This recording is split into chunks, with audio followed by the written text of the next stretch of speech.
My wife, Joanna Templer, looked at me, John, and let out an intermittent sigh. Listen, sweetheart, Gail needs someone to look at her hot tub. She wants to use it now that the weather is getting warmer. You know exactly how to fix it, and you can do it in an hour or so. I cast my wife, with whom I'd been with for 24 years, an assessing look. We had gotten married while we were still in college, she to get a teaching degree, and I to get a mechanical engineering degree. We had our first child while in graduate school. Jason is now 21 years old and working toward a degree in mechanical engineering. Joanna, after working as a teacher for several years, decided to make a slight career change. She decided to go into administration and has been working toward a master's degree in public education. She continued to study for several years and has now earned her doctorate and become a local superintendent of schools.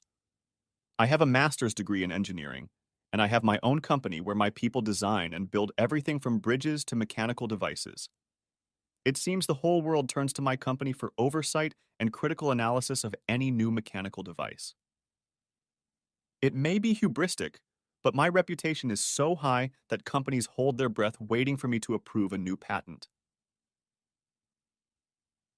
Our second son, James, is now 18 years old and will soon be heading off to college. He hasn't decided on a major yet, but I'm sure he will choose a career in teaching, as he enjoys guiding and mentoring others. You'd think Joanna and I would have settled down by now. We both have great careers, our boys are honor students, and we both have our health. Joanna is a runner and regularly participates in 5K and 10K races. I do CrossFit and compete against athletes half my age. I've also done MMA and know how to fight if I need to. But over the last year, living with Joanna has become increasingly difficult. I thought hard about it, and maybe whatever it was, it all started before that. We moved to this gated community 5 years ago. The community was small and close-knit. Our neighbors immediately came to get to know us, and we were invited to numerous community events. I have always considered myself more of a blue-collar person, even though I wear business suits daily. I shed my jacket and tie as soon as I got to work. Joanna always wanted to be part of the upper class, and in this community we are considered upper class, but hard-working new money, not blue-blood old money. I made a couple of friendships for drinking beer and watching football. However, none of our neighbors are into NASCAR, so I have to watch the races alone. I don't really follow the drivers themselves that much. More often I watch the individual cars as various parts came into my field of vision during their development. I'm proud when a car that my company had a hand in creating comes to the finish line, even if not first. These races are hard on the cars and the drivers.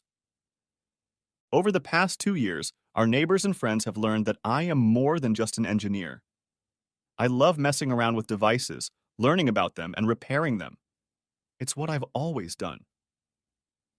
Perhaps that's what made me pursue an engineering degree. Suddenly, Joanna started taking requests from me to fix various household problems. One woman said her sprinkler system wasn't programmed correctly and the service company couldn't help. I got them to work the way she wanted it to work, even though it wasn't very efficient as she wanted to water the lawn. Another wife had me look at her pool control system and set it up so that the pool lights would turn on at certain times and off at certain times. You can see the schematic here. Joanna would answer the phone and then tell me who needed my help. I would set out to find out exactly what the problem was and try to fix it. Sometimes it was a legitimate call, such as a faulty furnace fan belt, but more often than not, it was a minor nuisance that either didn't need fixing or was easily fixed by someone in the company. All I had to do was shrug my shoulders and do as ordered. If I didn't obey immediately, the Cold War began. Perhaps I need to describe Joanna in more detail. She's a type A. You know the type. Someone who takes charge and moves things forward. It's good for her job as superintendent. Many new and wonderful programs have been launched during her tenure. She is worth every penny of the exorbitant salary she is paid. She is 5 feet 8 inches tall with shoulder-length brunette hair. Her hazel eyes are piercing. She is fully female but strong-willed and diplomatic depending on the situation. The teachers, staff, and school board seem to love her, and whenever there is a rumor that she might leave, they all band together to prove to her why she should stay put. She handles all the politics, drama, and distractions with grace and a smile. On the other hand, I'm 6'2" and weigh about 200 pounds on a good day. Like I said, I work out at a CrossFit gym and keep up with guys half my age, 46. I used to do a lot of MMA and fought in a few fights. I didn't win them all, but everyone felt they had to work hard to beat an old man. My hair has thinned, but not too much. It's brown with red, and my eyes are blue. I keep my face shaved, mostly for business. Most of my clients seem to prefer it, but when I'm camping or hunting, I don't shave for days at a time. One of my goals is to buy a big motorhome and a motorcycle, more specifically a motorcycle, and travel. My ideal retirement is to travel, park, and camp, and then bike around the local countryside before moving on. Unfortunately, Joanna wants to travel in style and stay in first-class hotels with amenities like pools, spas, and expensive restaurants. Of course, none of this has anything to do with the problem. Joanna wants me to go fix some minor problem with one of my neighbors, and I'm getting tired of it. Not fixing the problem, but the behavior of this or that woman who called. For example, Grace, the first person who called me for help to fix her sprinklers, started hitting on me. I tried to tell her I was happily married, but she responded the same way. She was happily married too, but she and her husband had an agreement and an open marriage. Everything had to be discreet, and she knew I would be discreet. She was very beautiful and very seductive, but like I said, I was happily married. I escaped her clutches. When I got home, Joanna asked me how it went. I simply told her that I was able to do the programming the way Grace wanted. Then she asked how Grace was doing. I was a little puzzled. Finally, I told her the truth. Grace went a little overboard. I don't know what she was selling, but I didn't buy it. Joanna looked disappointed for some reason. When I asked, she immediately brightened up. I'm so upset about Grace, I just can't talk about it. I thought she was a better person. I love you, honey, and I'm proud of you for being so strong in the face of temptation. A couple weeks later, I was asked again to help someone. This has happened over and over again over the past few years. Some of the women blatantly tried to seduce me. Others were a little more circumspect. But each of them had the feeling that I was meat and they wanted to eat steak. I resisted each of them. I am not a player and never have been. I don't know where to start to seduce a woman. My experience before meeting Joanna was limited at best. I just don't know how to read women like one reads a spec sheet. I get along with the women on my team and the women in our neighborhood. I treat them the way I would want my sisters or mother to be treated, with respect and deference. These women who were our neighbors didn't like that. Anyway, it's today, March 12th. The weather is nice, and Joanna just got off the phone with yet another neighbor who wants me to fix something. This is a new neighbor, Gail, who moved into our house a few years ago with her elderly husband. I always wondered if she was a trophy wife because of her age and fantastic looks. She was a very tempting treat, and I didn't trust myself to be around her. Also, Joanna had been kind of aloof lately. I chalked it up to the approaching end of the year and the certification of existing staff, the hiring of new teachers, and my own certification, though I doubted she would have any problems. As I thought about it, she became a little aloof after each of my attempts to help the neighbors solve their problems. Every time I came home, she would ask about the woman I had helped, and I would tell her what I had fixed, and then what the woman had done to show her how much they needed me. Joanna would get angry at all of this and say the woman was a loser, but now she was becoming less attached to me.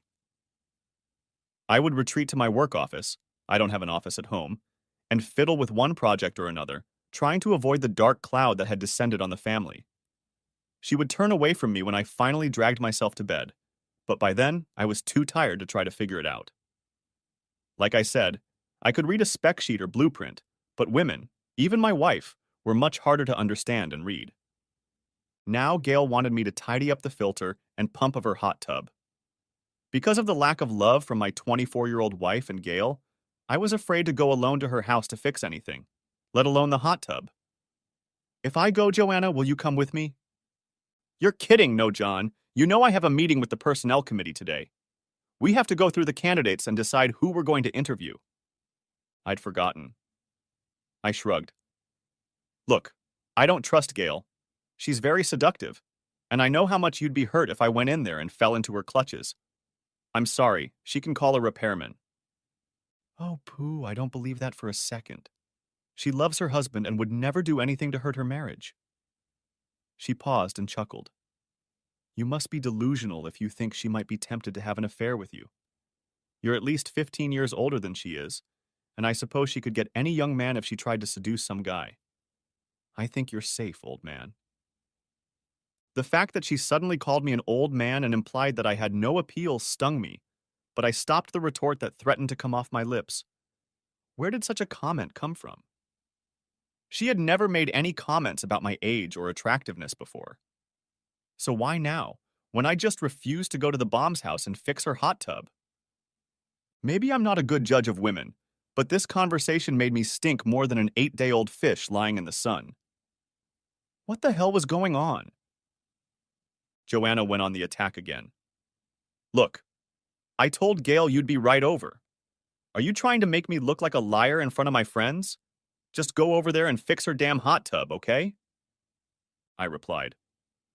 Actually, I resent the fact that you're willingly assigning me all these minor repairs without even consulting me.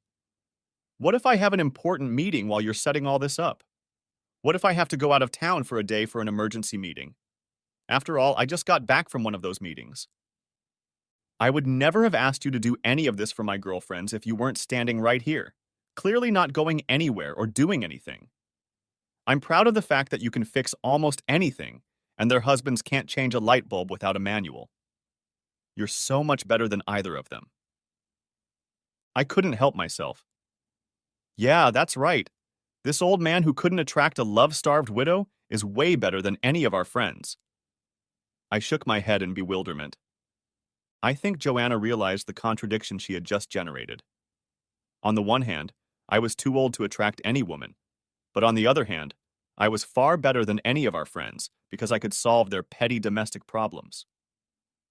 She resorted to the old adage again.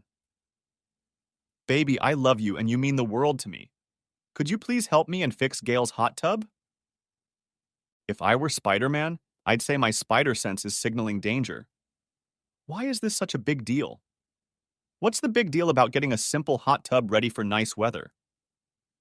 I stood my ground. No, I'm sick of going to my neighbors and fixing some nonsense, and I'm also sick of fighting off these women. If I was a player, it would be easy in this community, but I'm not a player. I don't want to pursue another woman because I only love you.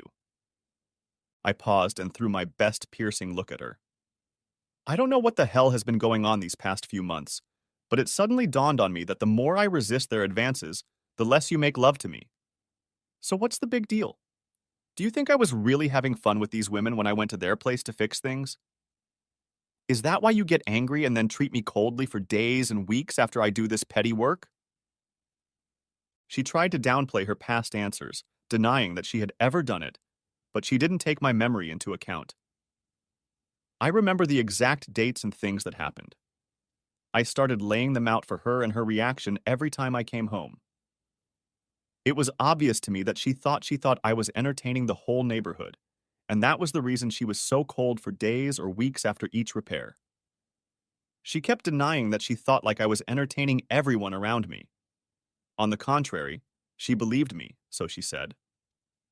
She tried to claim that she was disappointed in her friends because she thought they were clinging to me, but in fact, she claimed that I was making it all up and that none of her friends were actually suggesting that I do it, and that it was all a delusion on my part. I was sick of it. Instead of leaving, I reminded her that she didn't want to be late for the meeting and headed down to the basement to my work office. I had only been there a few minutes when I realized there was no beer in my mini fridge, and I was really thirsty after a full day of work and a fight with Joanna. I went back upstairs to grab a 12-ounce six-pack from the garage and accidentally overheard her talking on the phone. It was just a one-sided conversation, but my spidey sense signaled danger again. Look, I don't know what to do with him. He's been resisting all of you, and now he won't even do the so-called repairs to be alone with him in your house. I think we need to do something different and probably very drastic to get him to agree. I've already told him I have a meeting tonight, so why don't we meet in the community room and try to come up with a new plan? She listened to me for a few moments and then disconnected.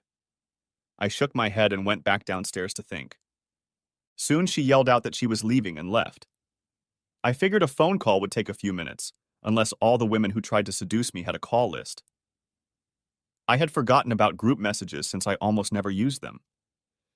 Suddenly, I remembered that I had a way to eavesdrop on their little meeting.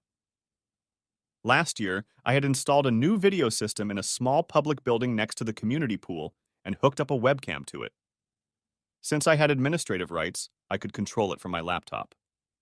I quickly booted up the laptop and then ran a program to turn on the webcam.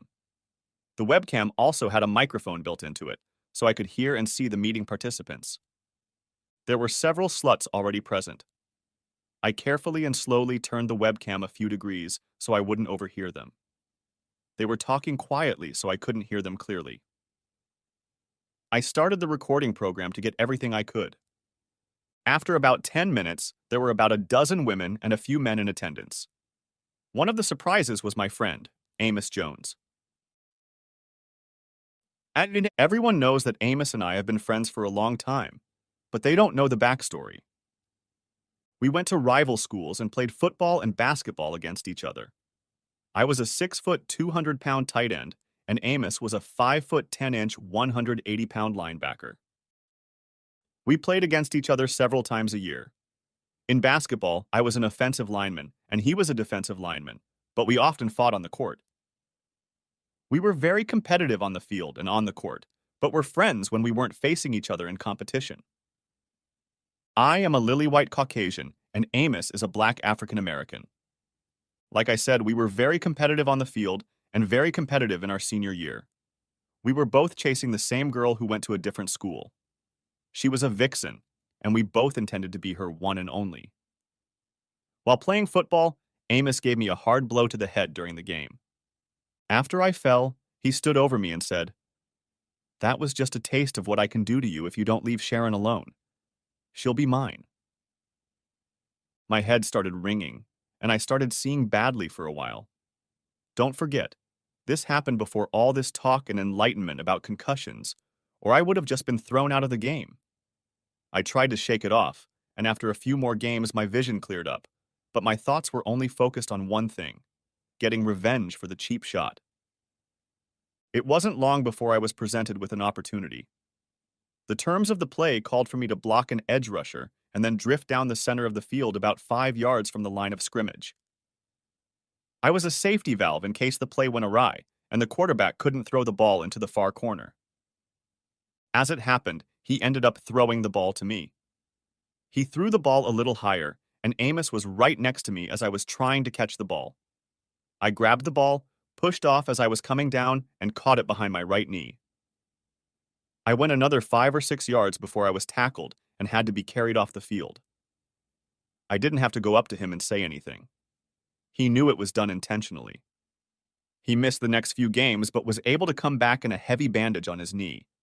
It also ruined his basketball season. He couldn't jump like he used to and turn like he did before the injury. We did make up, though. Amos went on to college and played pro ball for a few years until his knee couldn't take it anymore. He was now the successful owner of a number of new car dealerships. When we met at a community event, we renewed our friendship. We watched football together when we could and ridiculed other men who were too good for football or never wore pads, even as small children. It seemed to me that we were very friendly. Now back to the meeting. Joanna finally showed up and became sort of the leader of the meeting. It soon became clear why. I want you all to know that I am disappointed in you for not being able to get my husband to entertain you. As horny as he is, I assumed that at least one of you would get him into bed, or at least into a compromising situation. We planned for each of you to bring your own perspective and approach to the matter, but you all failed miserably. I even made him think I was mad at him after each of your attempts and finally quit having fun for the last few months, but you all failed. I was stunned. I had thought she believed that I had entertained some or all of these women, and that was why she was so aloof after each repair. but now I knew she was angry that I had resisted. What the hell? The thing is, I was so stunned that I had to rewatch the tape over and over again before I fully realized what was going on. Something I had to assume, but the plans they proposed to involve me in their machinations left no doubt once I was able to clearly assess everything. When the men suggested that John join in, I knew he would refuse. The fact that he didn't even bother to discuss it with me left no doubt about his feelings. What he didn't expect was for you women to turn to me at the same time. Although I didn't say no outright, I thought about it. My children were almost grown, and I was set on a career path. John was running his own company, and you all are pillars of society and very reserved. I thought a little play with each other would be nice, but I didn't know how to get John to agree. When we came up with the plan to have him do odd jobs for each of you, I was sure he wouldn't be able to resist at least one of you. You're all very attractive in your own way, and any man would be attracted to you. But he has resisted all of you, and so tonight, he finally said an emphatic no to going to Gale's and working in her hot tub. Then she gave out the following sensation. In my confused mind, I assumed that she wanted to have fun, but wouldn't do it unless I joined in. What a fool I was. I had no problem telling John that I had so many meetings, but I was getting tired of making excuses. I want my husband to join us. I know he could have a great time with you all. So what should we do now? The women then brainstormed ways to engage me. The men were mostly silent. I came to the conclusion that the women controlled the entire group and the men were happy to just go along to get along. Joanna looked at Amos for some sign, but he only shrugged. I wondered how he had gotten involved, since he was a happy bachelor and had always made remarks against marriage and sedentarization. Amos stood up and walked over to Joanna. Look, baby, I know you love the big guy, but I've been telling you all along that he's slowing you down. Why don't you let him go and move in with me permanently?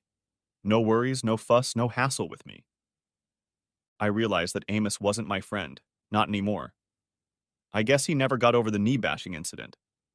I know he now wears a bandage every day just to walk. He must be in constant pain that he keeps from me. Joanna shook her head. No, not yet. I love you both, but I love John more. Everyone else is just different, but not better. I want him to be a part of this. Some of the ideas proposed required me to be robbed and threatened if I didn't agree. Fortunately, most of them were rejected. One couple just wanted to get me drunk at a public party so that I would wake up with one or more women in bed. Of course, I couldn't refute their claims. They thought it would be a fitting payback for all the women distracted by trying to attract me to the group over the past few years. I got the impression that all the men wanted was more access to Joanna. They didn't care if they had to share their woman with another man. Given that Amos was single, they now had parity. If they could just get me to agree to let Joanna play, they would be happy. No more meanness.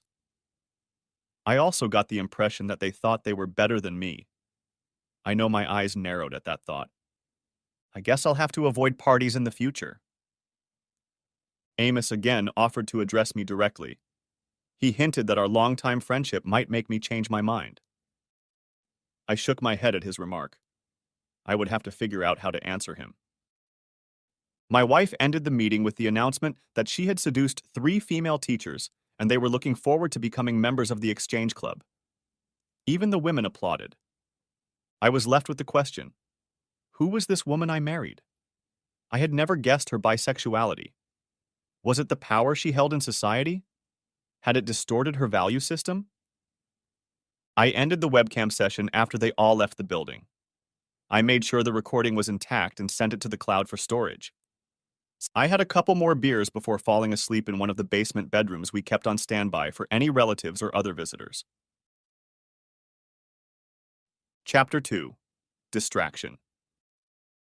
Before I went to bed, I pulled several empty beer bottles and the ones I had emptied that night out of the trash can and placed them on the nightstand next to the bed. One I put on its side and splashed some beer on the mat.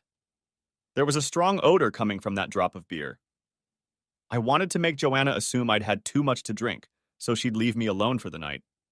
It must have worked. When I woke up the next morning, there was no sign that Joanna had bothered to check on me except for the overturned bottle, which was now standing upright with the other empty bottles. I smiled to myself. I hadn't had to deal with her last night when she finally came home.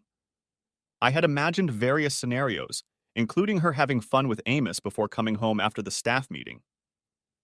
Now I was wondering how many different meetings, games, etc. she actually attended. How often did she tell me about a mandatory meeting that was really a smokescreen to go and entertain some of the neighbors? God, I could have gone crazy with all these thoughts swirling around in my head.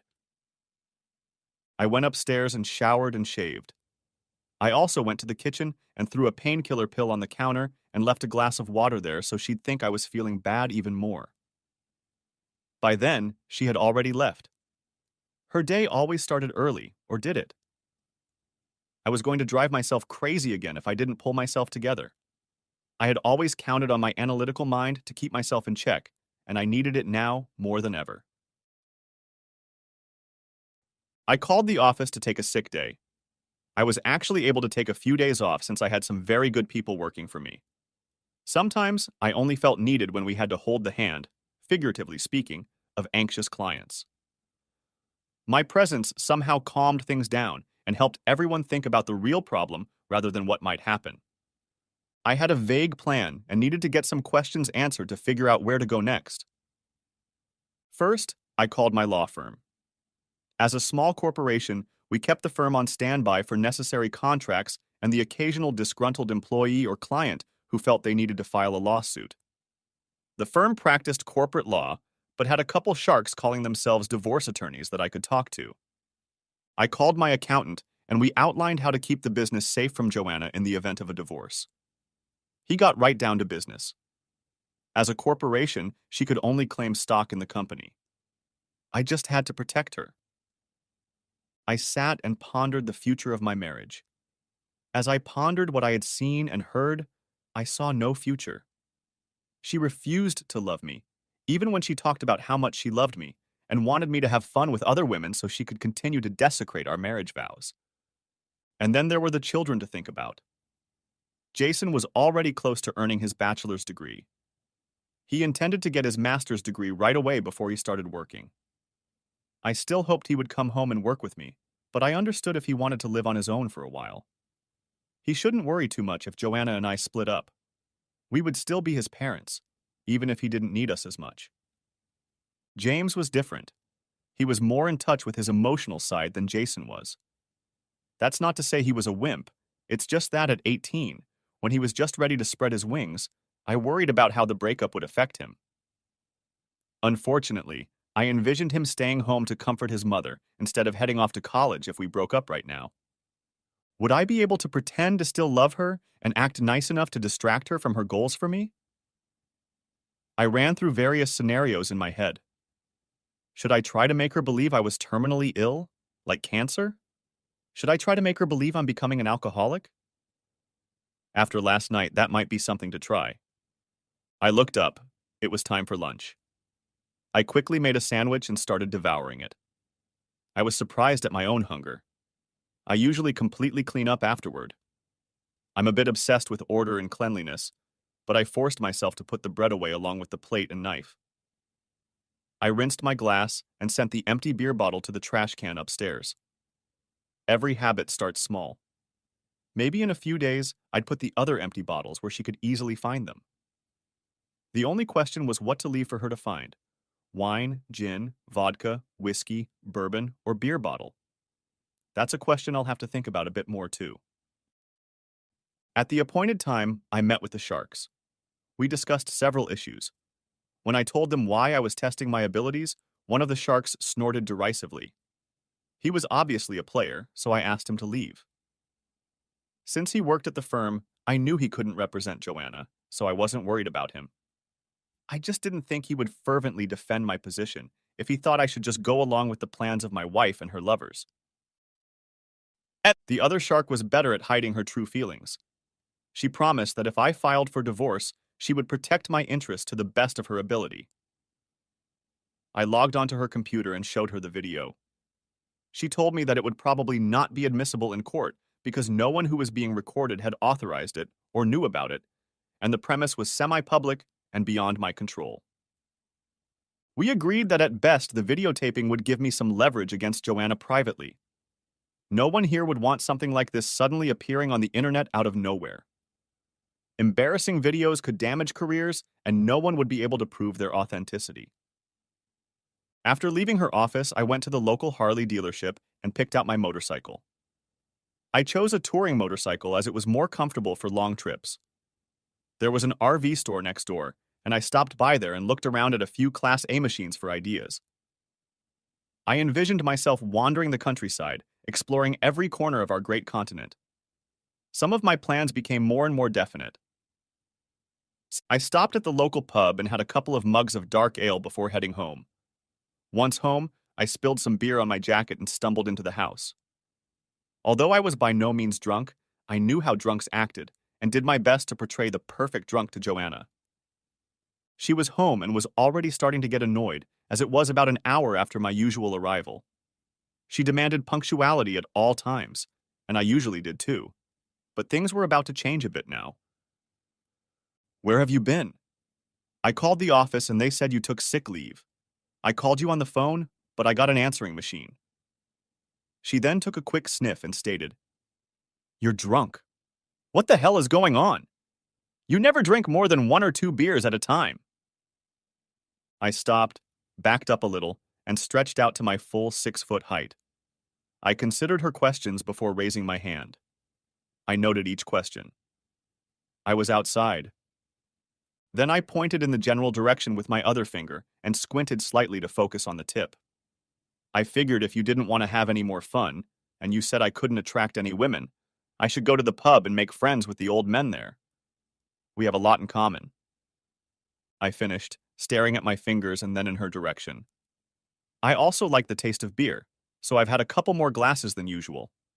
I'm not drunk and I'm always in complete control of myself." She snorted, not believing that I was in complete control of myself and not drunk. It looked like I could act. I tripped over the table and almost hit a chair as I collapsed onto it. "Wow, when did we get a chair?" I laughed at my own comment. Joanna didn't notice the humor. I waved my hand at her dismissively. "What the hell, woman? What's your problem? I've had a couple beers and you're acting like I'm an alcoholic. Am I embarrassing you in some way? Afraid the neighbors will blab?" She threw her hands up in the air. "Damn it, John! Why did you do this today? Amos called and wants to come over to talk to us, and here you are being so brazen." I must have succeeded in pissing her off. She rarely swears, even in a fit of passion. Well, not for me, but I don't know when she's with her other lovers. Maybe with them, she really does loosen her tongue. I shook my head like I was dizzy. I pretended like I was trying to comprehend her comments. "You say Amos is coming. Why would he, since there's no football in March?" It was true. Amos and I had an occasional beer in the off-season, but we didn't really socialize until the season. Joanna tried to take it lightly. "I don't know. He called to talk to you, but you weren't home, and he told me he was going to stop by to ask you something. Are you thinking about a new car or something else?" I shook my head sharply and almost fell over again. He didn't sell motorcycles or vans, so I had no reason to talk to him, but I wouldn't say it. I also couldn't say that I knew he wanted to discuss entertainment with my wife. I got up from the table, walked over to the refrigerator, pulled out another beer, and opened it with feigned difficulty. At the same time, Joanna asked me if I thought another beer was a good idea. I nodded. I tried to keep my voice as slurred as possible and a little louder than necessary. "Yeah, I guess I do think a beer is a good idea. In fact, I think a couple beers is a great idea. I've been holding myself back for too long. My business is failing and my wife doesn't want me anymore. My best friend probably wants to entertain my wife and add her to his harem that he's always bragging about." I fell silent and lowered my head. I thought about my life changing, and not the way I wanted it to, and let a few tears run down my face as I listened to my wife. "What the hell, John? What's going on? What do you mean your business is failing?" She left the rest for now, How can she say she loves me when we haven't had conjugal relations in weeks? The accountant and I were discussing the idea of a failing business. Sure, it was thriving, but she knew nothing about my business. Moreover, she once introduced me as a mechanic rather than a mechanical engineer. With my penchant for fixing broken things, I suppose that's exactly what she thought of me. A regular mechanic who makes very good money. Since she never even looked at our tax form, except to sign it every year, she had no idea how much I made. The accountant decided that this oversight of hers might work in our favor. I shrugged. Where did you hear that? Who said anything about the company? Being drunk, I probably wouldn't remember letting the cat out of the bag. She tried to tell me how she found out. You just told me while you were ranting about being drunk. You said the business was failing. I shook my head again. God, it was so hard not to smile at her now. No, no one knows, not even the managers. How could you possibly know? Don't hate me for being a loser. I finally stumbled my way to my room, collapsed into my favorite chair, and pretended to pass out. Joanna came in and tried for several minutes to bring me to my senses, but I continued to feign unconsciousness, even as she rubbed my chest vigorously. An experienced paramedic once told me that this kind of stimulation is most often used to wake someone up, but a patient who knows the trick doesn't respond to pain. He always used other unpleasant ways to induce a pain response and told me a few of them. The doorbell rang, and Joanna had to give up trying to bring me to consciousness for a few minutes while she went around and let Amos in. She spent a few more minutes informing him of my intoxicated state and lack of response.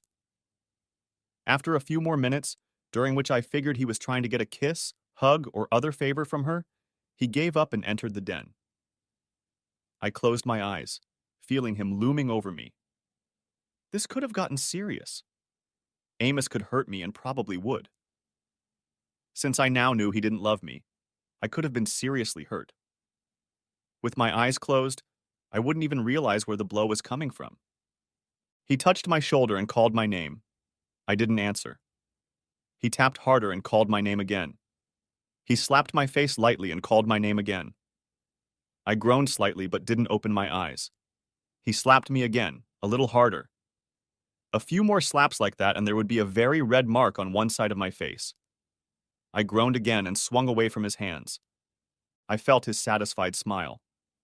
John, you stupid asshole.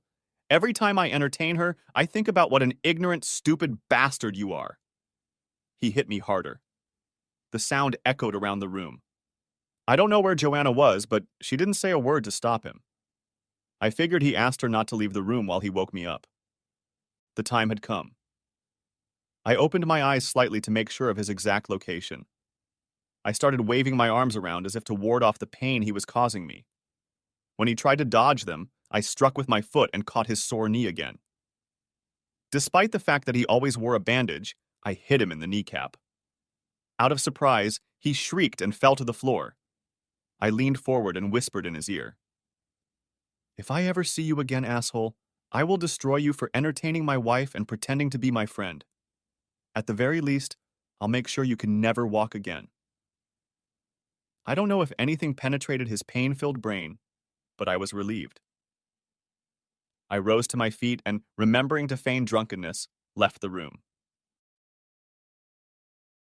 As I was leaving, Joanna entered the room, no doubt to find out why Amos was suddenly screaming in pain. We met in the doorway. I stumbled, as if on purpose, and pushed her toward the door. I mumbled something about feeling nauseous and left her trying to regain her balance and headed for the nearest bathroom.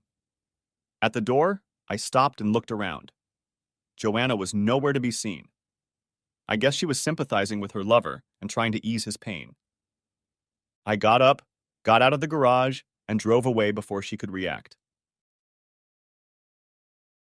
A few blocks from the gate, I was stopped by a black and white car.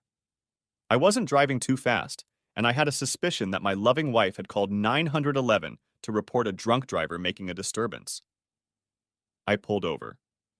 As the officer approached the car, I noticed his partner approaching from the other side. I guess now I was the bad guy. I rolled down the window to give the officer a chance to talk to me. He asked me to step outside. I admitted that I had had a few beers earlier. I passed a field sobriety test and even a breathalyzer. We talked for a while as the tension eased. I tried very hard to be pleasant and frank with them. I even told them about my problems with Joanna. But I didn't say anything about the attack on Amos. That might have turned them against me. Obviously, she didn't call them to tell them about the attack. While we were talking, an ambulance whizzed by and headed into a gated neighborhood. Did Amos need an ambulance? Probably, but I may never know. The cops let me go and told me to change my clothes, since mine reeked of beer. I agreed with them. I got back in my car and waited around the corner until an ambulance pulled up, presumably headed for the hospital, but not with flashers and siren. Right after that, Joanna pulled up in her car. I assumed she would be holding her lover's hand while he was being treated for a new knee injury. I returned home, grabbed my clothes, and packed a bag. She might have assumed I'd been arrested. There's no reason to make her think otherwise. Tomorrow, I'll have my lawyer contact her to get bail money. I went to a nice hotel to get some sleep. I had a meeting with a client in the morning. Chapter 3. Disappointment. The next day, my lawyer contacted Joanna before she could leave for school. She informed her that I had been arrested for DUI and that bail was 10% of $10,000. Joanna argued with her about whether to bail me out of jail, but finally agreed. I was left wondering if she really loved me if she would argue about whether to keep me in jail for my first DUI offense. After talking to my lawyer on the phone, I shook my head. I had things to do. After work, I called Amos's cell phone. When he answered, I asked what he wanted to talk to me about last night. I pretended I didn't remember anything about the night before, and he probably bought it. He hesitated, but never answered me. I suppose he saw fit to be in my face when he said he was entertaining Joanna. I didn't care, and I wasn't going to waste my time visiting him in the hospital. He told me he had a shattered kneecap. I made the appropriate noises and ended the conversation. It was time to visit the pub again. I had a couple of mugs of tasty ale again before heading home. This time, Joanna wasn't there. She had left a note saying she was going to a meeting at one of the schools. Yeah, I bet, I almost wrote in the note, but held myself back. I made myself a light dinner and left it all out again. Then I went down to the basement to my workroom and tackled an old project. I won't bore you with the details, but I'd put it up, leave it alone for a while, then I'd get a new idea, pull it out, and try to get it working. I fiddled with it for a while, but found that I still didn't have the breakthrough I needed. I put it back on the shelf again, just as Joanna came home. Opening my eyes, I noticed that she had just showered. Yes, I guess the mandatory meeting was just around the corner, at one of the neighbors. I needed to get this over with before someone set me up. Honey, how are you? She didn't pounce on me this time. I shrugged. I don't know why you're asking. This is the second time this week you've left food and dishes behind after you've eaten dinner. Are you mad at me for being gone so much right now? I really wanted to tell her how angry I was that she was screwing with me, but I held back. I tried to minimize her concern. I'm sorry. I got distracted. Let me go upstairs and get my things in order. I slipped past her and headed upstairs without saying anything else. It was only 10 minutes later and the mess was over. I got a beer out of the fridge. She followed me down the stairs. Since she almost never went downstairs, she had no reason to linger there. Are you sure you should be drinking? I objected. Why not? I'm in my own house. My keys are on the hook, and I'm not going out anywhere else. I can get drunk in my own house, can't I? John, I'm afraid for you. You've suddenly started drinking more than you ever have before. Last night you got so drunk you passed out in your chair in the living room. When your best friend Amos tried to wake you up somehow, you kicked him and sent him to the hospital. Then you left the house and drove away.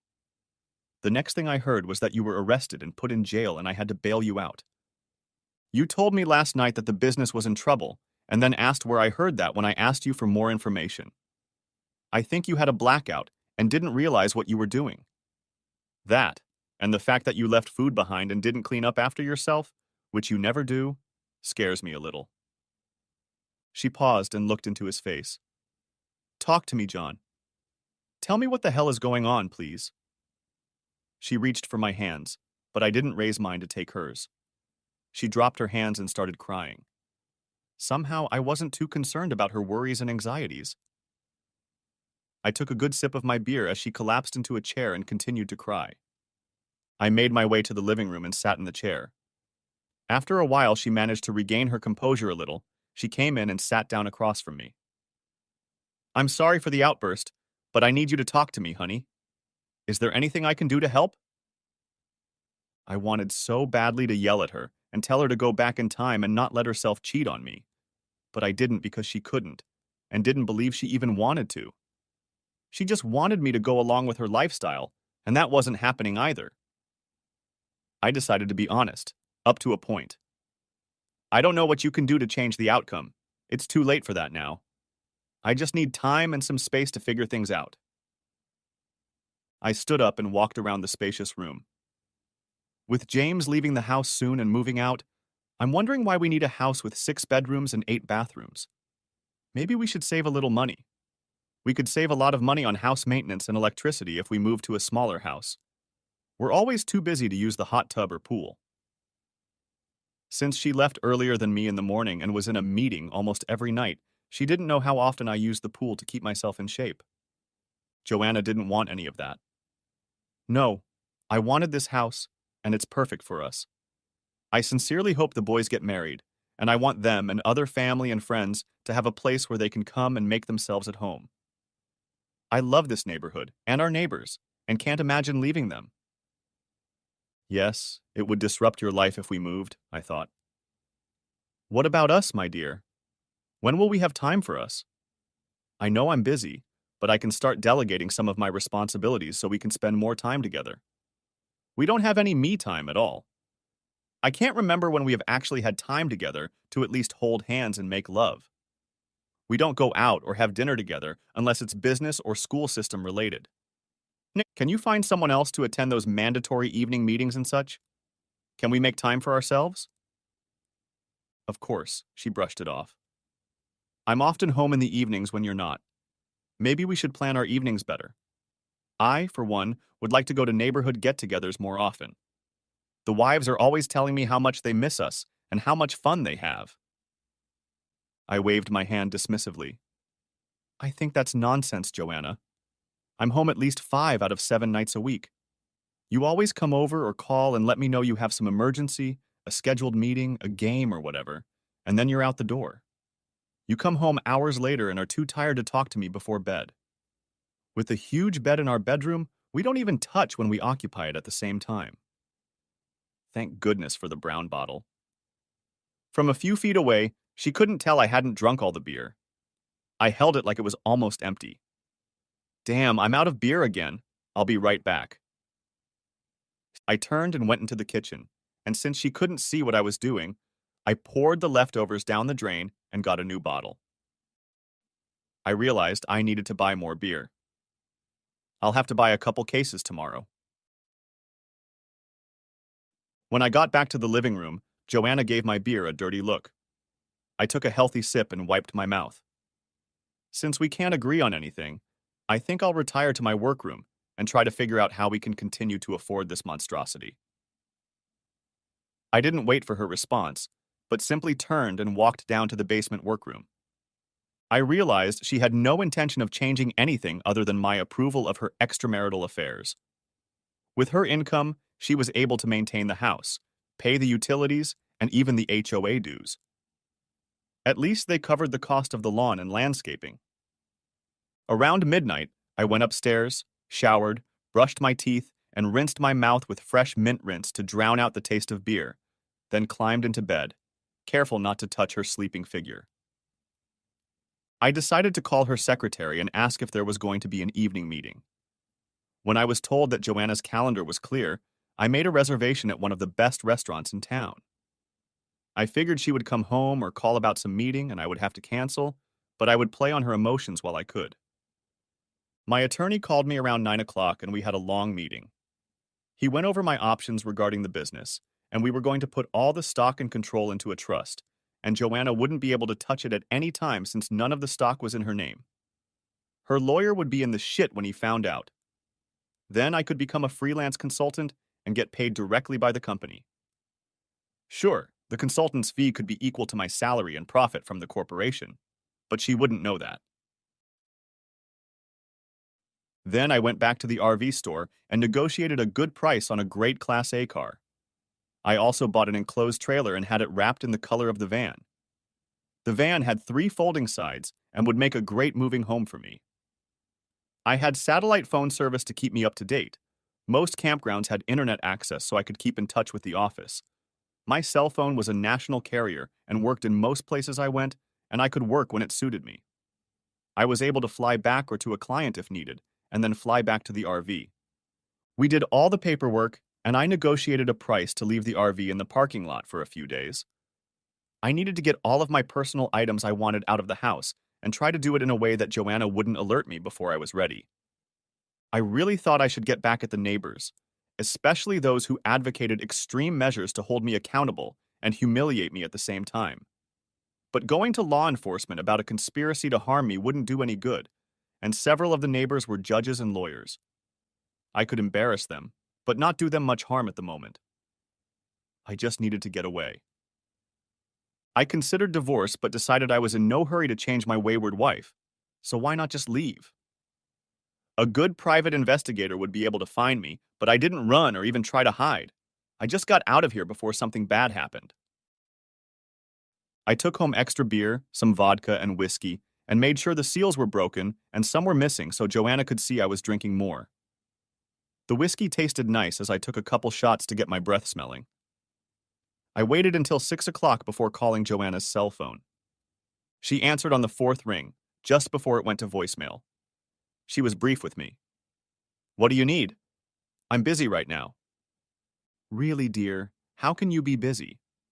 "I called your secretary today, made sure you had a free evening, and made reservations at the Tuscan Inn for dinner, but you never came home or called. What the hell is going on?" She couldn't answer anything intelligible. I figured she was well entertained by someone in the neighborhood and hung up. I'd have to speed up my plans. I couldn't take it much longer. If I thought about it too long, I might pull out a gun and shoot someone, and that someone might be the one who had once been the love of my life. I went downstairs and started gathering my tools. She wouldn't notice they were gone. I carried the boxes to the car and put them in the trunk. It would take a few trips. I ordered cabinets and workbenches for the trailer so the tools would always be on hand when I traveled. I packed the few tools in the garage that I took with me. Even though the lawn is taken care of by the HOA, we had tools for gardening, etc., and I left them behind. Maybe Joanna will ask one of her lovers to do some gardening, which we did. The rest of the equipment was boxed up and ready to be used whenever I wanted it. Then I started going through my clothes. There was God knows how much room in the van, but I wouldn't need that many suits after I left. I sorted through my clothes for a few hours until I was hungry enough that I couldn't ignore the rumbling in my stomach anymore, so I stopped and made another sandwich. God, I was so sick of cold sandwiches. Now I was furious, so I left all the ingredients on the counter. To hell with it! What the hell? It wasn't even late afternoon yet. I grabbed a few more boxes, filled up the car, and headed to the office. We had a large warehouse, and my tools and other equipment could be stored there for days. It took a few trips, but all my belongings and clothes were safely stowed. I could leave the house at a moment's notice if I deemed it necessary. I even opened the gun safe and took a couple of pistols out of there, as well as a shotgun and a couple rifles. Joanna didn't know the combination, so she would have to call a locksmith to open the safe and retrieve all the other weapons I was leaving behind. She couldn't stand guns, so having guns in the house without my presence might have bothered her. Though maybe not, since she didn't seem to want to spend any time there. When I got home from my last trip to the office, Joanna was home. I just walked in and poured myself a couple fingers of whiskey while she tried to talk to me. For some reason, all I could hear at this point was the adult from the Charlie Brown cartoon. Wah, wah, wah, wah, wah. And so on.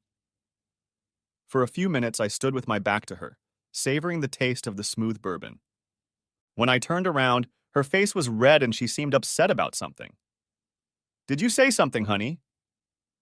I did my best to keep my speech a little slurred as I said it. Yes, John, I did. I've been trying to find out where you've been all evening. I came home right after you called, but you weren't here. I thought we could go out some more, but you weren't here. I nearly burst out laughing at her audacity. She really wanted me to believe that she rushed home and that I wasn't home. Until I told her exactly what I was doing, I couldn't call her bluff. So I lied to cover up her lie. You were so upset when I called you, I decided to go out and get something to eat after I made a cold sandwich and canceled my order. I wanted a warm meal and some company, and you weren't here, and I don't cook, so I had to go out. I let myself move a little, standing as tall as I could. Her eyes narrowed again. How much have you had to drink tonight? Apparently not much, since I still understand what you're getting at. I had a couple drinks before I left, a couple drinks during the meal, and another when I got home. In 3 or 4 hours, that's not much. Surprisingly, she didn't believe me. Bullshit. You have slurred speech and you can't stand without almost falling over. How dare you drive drunk? You've already been caught once this week for drunk driving, and now you're flirting with danger again. I decided to make a little joke. Flirting with what? You forgot I'm an old man and can't attract anyone, so why am I flirting and who am I flirting with? She started to blush even more. I continued. Who was I flirting with? Was she pretty or was she a dog? Oh well, maybe I'll find a girl with a dog face to date me. All kitties are gray in the dark, you know. I started giggling at my own joke, and Joanna went into the bedroom and slammed the door shut. Oops, looks like I'm going to have to lay down somewhere else. Damn it, I thought I was being quite witty. She just didn't have a sense of humor anymore. I went to one of the other bedrooms, the farthest from the master bedroom. I took a shower, though I had no soap, and wiped myself down with a guest towel. Joanna would be furious, but what else was new? I had gotten a good night's sleep and was pleased that she was already up and out in the morning. I took another shower in the master bath, this time with soap, and got ready for work. I made sure the rest of the clothes I would be taking with me were moved and ready to go. What the hell, I thought. I might as well pack them in a couple suitcases. We had plenty of them. Soon they were packed and I set them in a corner of the garage. Joanna parked next to the inside door so she would have no reason to look where I had put the suitcases. I went to the bank and opened new savings and checking accounts and transferred half of our money into them. I found out that Joanna had set up a separate savings account into which her checks were deposited, and then a certain amount was transferred to our joint account each pay period. Since I didn't have access to the account, I had no idea what the balance was in it, but it looked like she was planning to leave me sometime in the future. Where was the woman I married? I called and took my name off all the joint credit cards and put a couple new ones in my name only. We usually only kept a small balance on each card and only used them for emergencies, so it wasn't hard to convince the company to honor my request. I then called and took my name off the utility bills for the house. I also made sure that the utilities for the company were in her name only. When we started the business, all utilities had to be in our name because the company did not yet have a credit history. I didn't know if they were ever changed and was glad they were. Joanna couldn't disrupt the flow of business. I then met with my senior staff. We established a new reporting hierarchy and set ground rules for contacting me in case of emergencies. Realistically, I believed that I would only be contacted when a client simply could not be dealt with in a timely manner and that I would be the last person to try to save the day. I let them all know what was going on in my personal life, just enough for them to realize that Joanna and I were separating and possibly going through a divorce. They didn't need to know all the details. They understood everything. More than half of the staff had gone through major breakups in their personal relationships. I ended the meeting by promising to throw a celebratory party on Saturday. I felt we were getting close to that. I went back to my office and put away some very personal items, awards, prototypes, models, and the like. Soon they were boxed up and put away in the pantry to deal with later. At 11 o'clock, I was surprised by a phone call from Joanna. Since we hadn't officially broken up yet, I hadn't alerted the receptionist to check my calls. I decided to be polite. After all, I was supposed to be sober for the day. Hello, Joanna. How are you doing this morning? She paused for a moment before she spoke. I'm sorry, John, but I left without letting you know that we're invited to a wine tasting at Gail and Lester's house tonight. Will you be able to attend? My spidey sense suddenly fluttered again. Could this really be the evening? Did they intend to stupefy me? And more importantly, how do I escape their clutches? The wine at such parties was poured in advance and brought on trays. It was easy to slip something into one of the glasses and then be sure to pass it to me. She waited for an answer. I'm looking at my schedule for the day, Joanna, and I don't see anything for tonight. What time do we need to be there? I'm going straight to Gail's after work, but I need you to pick up a few different wines so we have a variety to sample. Could you do that and be there around 7 o'clock? Sure. How about dinner or lunch as your friends usually call it? One of the reasons I'll be there early is to help with all the appetizers. There should be plenty and variety enough to satisfy your appetite so you can gorge yourself on whatever your heart desires. Damn. More ways to stupefy someone. I can dodge the wine, but how do I dodge the food? I made the appropriate noises and hung up. Now what? Unless I can come up with a plausible reason to avoid tonight's meeting, it's going to look suspicious. There hadn't been any invitations to neighborhood get-togethers for some time now. If it weren't for the fact that I am suspicious of all neighbors, and especially my friend Amos, I might have fallen for this nonsense. Since the event was not in a community building, I couldn't peek at the preparations and try to determine how dangerous it was. I decided to participate and went to a large bottle store a few blocks from the gates of our congregation. I grabbed a dozen bottles of wine and then stopped for a moment at a nearby national chain drugstore. Stashing the surprise in my pants pocket, I removed my tie and undid the top button on my shirt. I needed to act casual. I parked the car in front of the house and headed over to Gail and Lester's with 2 large bags of wine. At their house, I went around to the back door and entered the kitchen, hoping to have time to talk a little before they realized I was there. I was in for a disappointment. The kitchen crew had obviously been hired specifically for this occasion and shouldn't have been privy to any shenanigans. I set the wine on the handy counter and quietly made my way to the front rooms. Joanna and Gail were having a quiet conversation that I couldn't overhear and quickly stopped when Gail spotted me. She waved me over, gave me a quick hug, and asked how I was doing. I lied and said I was feeling fine, but my stomach was a little upset tonight. Joanna made an appropriate comment about taking care of myself, and soon we were discussing wine and cheese selections. They were also setting up a fondue pot and a variety of cheeses, meats, and vegetables. It all looked quite appetizing and innocent. Too bad I didn't trust anyone else. I figured they hadn't had a chance to call for wine or food yet, so I grabbed a plate and exclaimed that I was starving, haphazardly picking food off the plates on the table. Out of the corner of my eye, I noticed Joanna and Gail exchanging glances.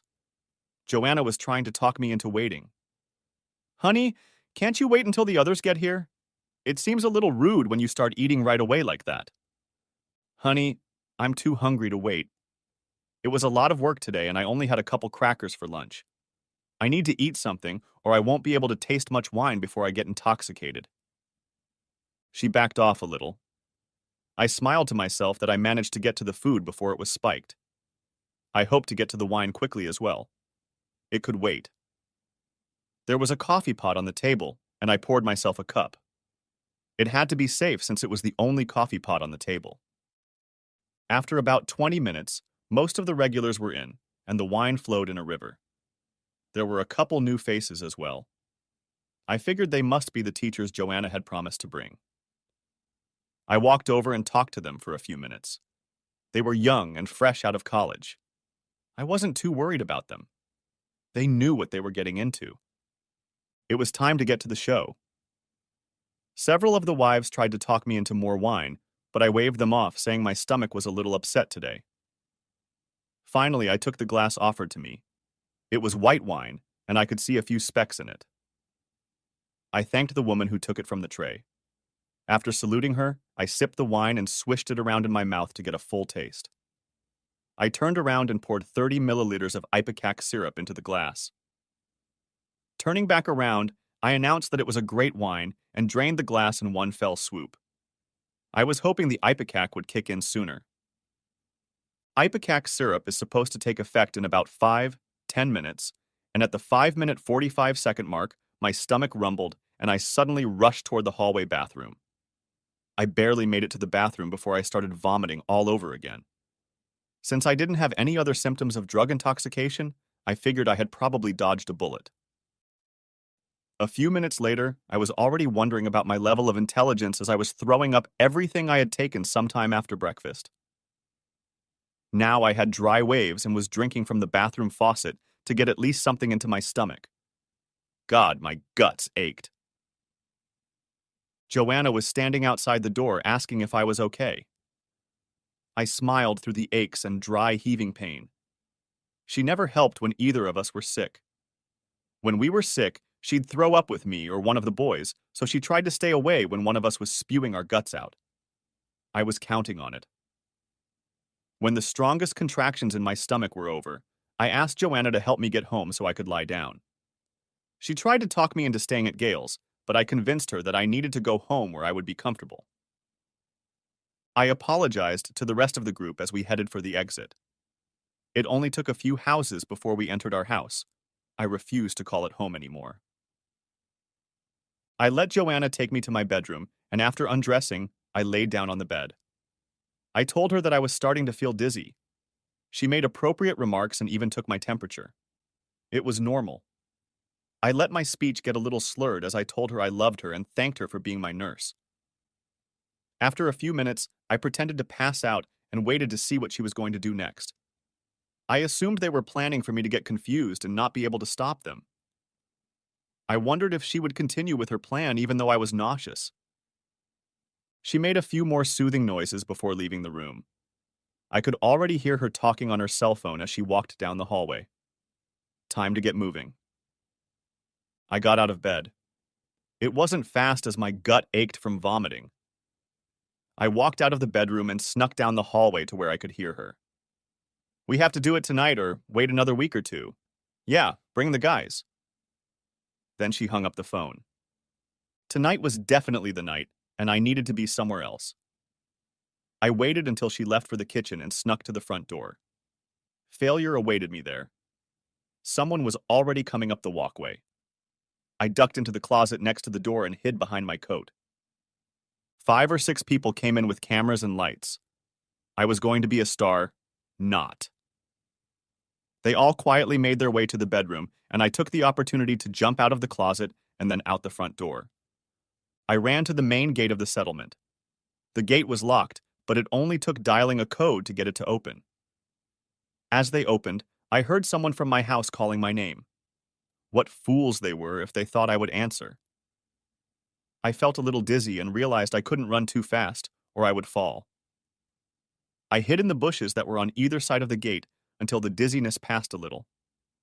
While I was hiding, someone came to the gate and checked to see if there was any sign that I was near the gate. Once satisfied with that, he stepped back. It was too dark to see who it was, but I didn't care. I just needed to get farther away. I headed for a convenience store about 6 blocks away. I jogged for a while, then walked. I kept in the shadows as much as possible. Thanks to the dark clothes I always wore, I seemed to blend in with the night. If I wasn't spotted by silhouette, I was safe from prying eyes until I got to the parking lot. There was a very bright light burning there, but I didn't go inside. I stayed on the periphery and called a cab to come and pick me up. When the cab arrived, I asked it to drive haphazardly around the neighborhood and then take me to my hotel. There I experienced a few moments of frustration when the night clerk was reluctant to give me a room, as I clearly had no luggage. I had to call the manager who checked my ID before I could go up to my room. I was sweating a bit. In the lobby, I was vulnerable. Joanna and friends could spout some nonsense to the staff and shove me out the door while everyone tried to figure out what to do, but in the room, I could pick the lock and not worry about it. Locking the door to the room securely, I breathed a sigh of relief. I checked my cell phone. I'd set it on silent mode when I'd gotten to Lester's place and hadn't checked it since.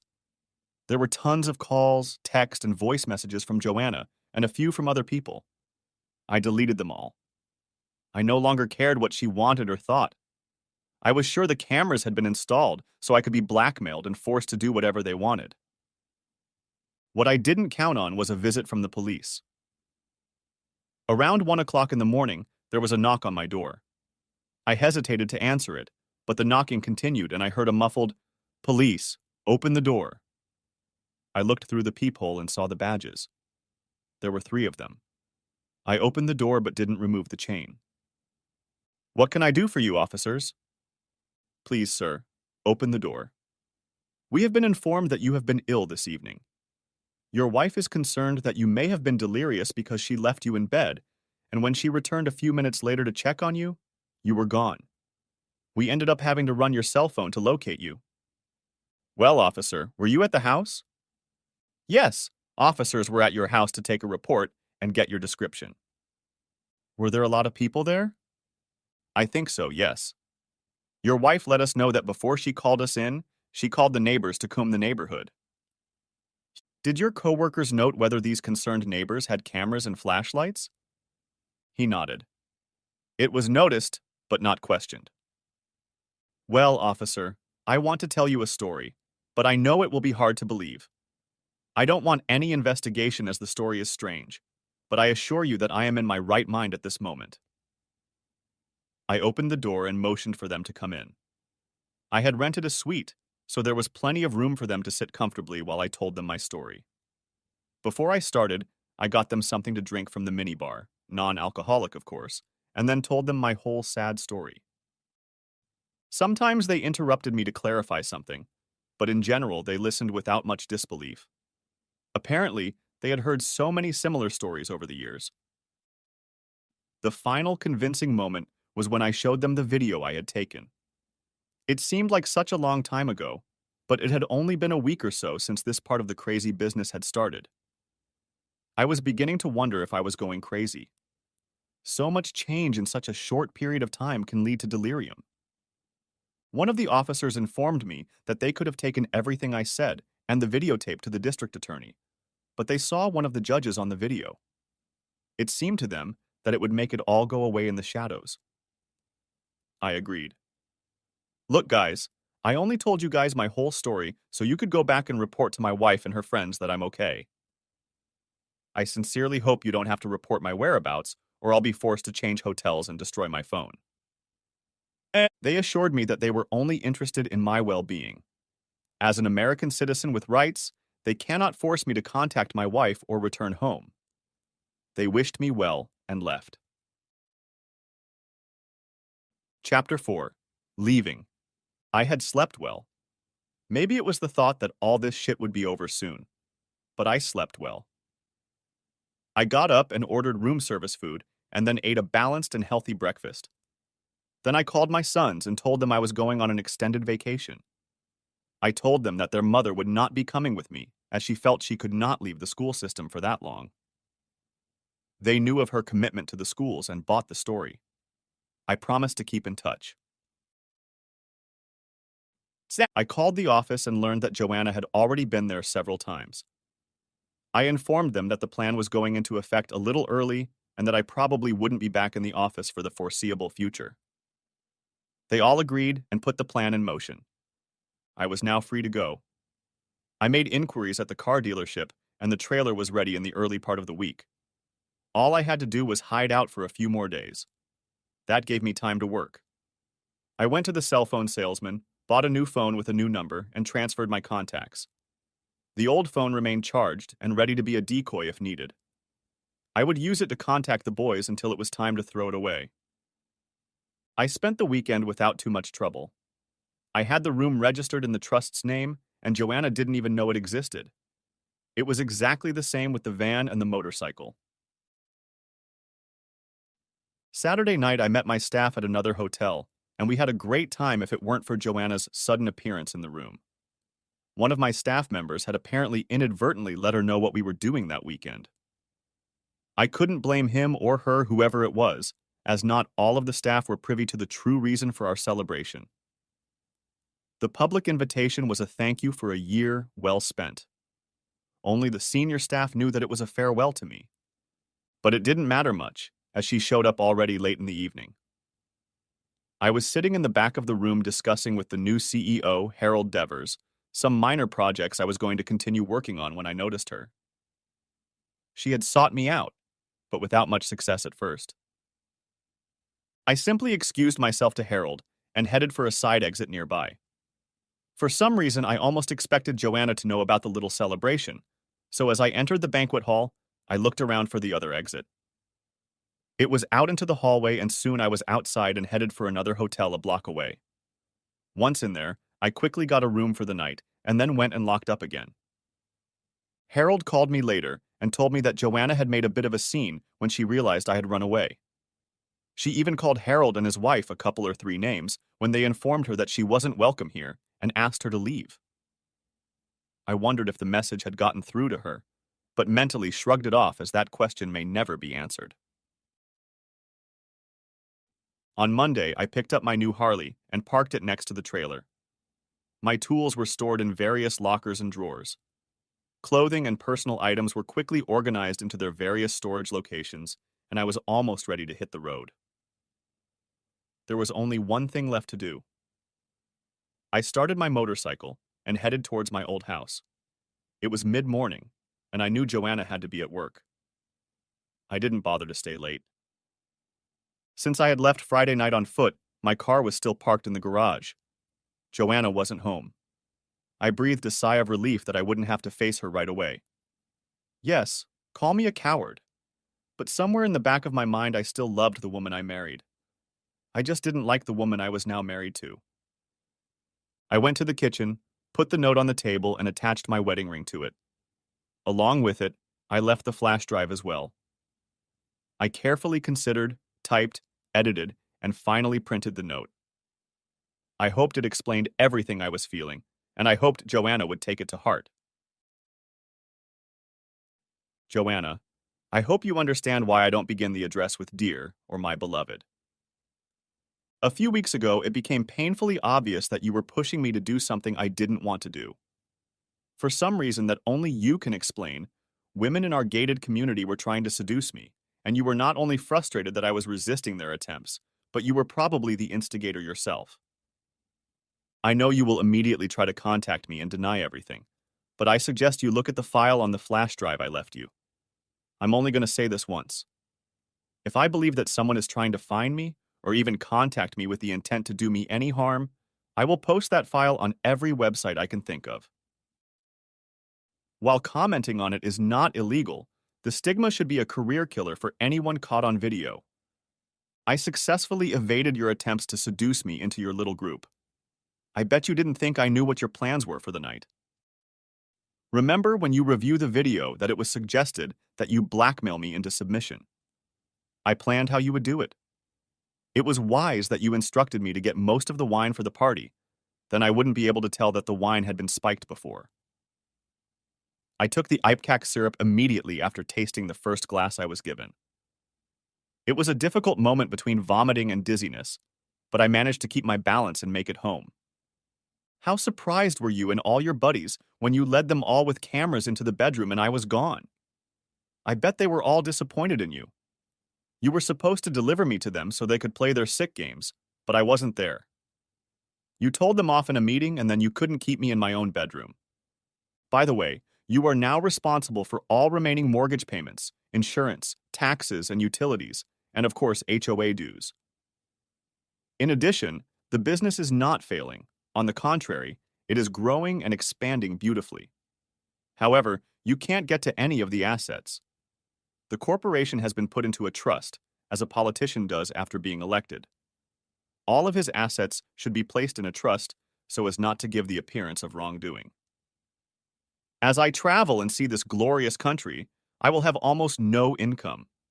I will probably do some freelance consulting from time to feed myself. By the way, get one of your goddamn lovers, preferably a lawyer, to handle the breaking up of the trust. I almost dare you. If you try to do that, my lawyer has a videotape and would be happy to put it out in the public domain. I'm sure some social media outlets will be happy to make you all look like conniving assholes. Maybe even some of the yellow tabloids would want that information. You would look so good on the cover of the newspaper at the grocery store. I loved you and wish I could find the woman I married. I miss the loving woman you were, not the manipulative, cold-hearted, and calculating bitch you have become. Is it because of the power you have, or the prestige you have in society, that you believe you can do whatever you want, and that there will be no consequences? I have informed Jason and James that I will be out of the area for a while, and they will contact me as needed. I have also informed them that you are too busy with schoolwork to come with me. Anything else you want to tell them is up to you. I don't want a divorce at this time. It would cost too much, although I could demand alimony from you since on paper, you make a lot more money than I do. The fact that I am worth more is irrelevant. If you want a divorce, you'll have to file and pay the costs. I'm not going to fight you. You can sue me in a year and it won't matter if you find me then. What I can say is this. I am mortally disappointed in what you are doing in the club and wanted to do to me and make me do. You obviously have no love left for me. I don't care if you deny it, but what you are doing is not the act of a loving and caring wife. You are now free to do whatever you want, with whomever you want, including that asshole Amos. I won't stand in your way anymore. I don't know why I asked the questions in that note, because I'm not coming back to ask you to explain yourself again. My don't care is over, and I look forward to a time of healing away from you. By the time you read this letter, I will be hours away. Pick a direction, and you might be right. Also, don't try to find me on the phone again. What I don't forgive is actual stupefaction. The phone is used by my sons, but it will be discarded as soon as I feel you are following me or even trying to follow me. I already have another phone and a new number. And finally, have a happy life. I intend to. I hope you'll forgive me for not signing off with Love, John. The end. Thanks for watching. I hope you enjoyed it. So subscribe to my channel and watch the next video.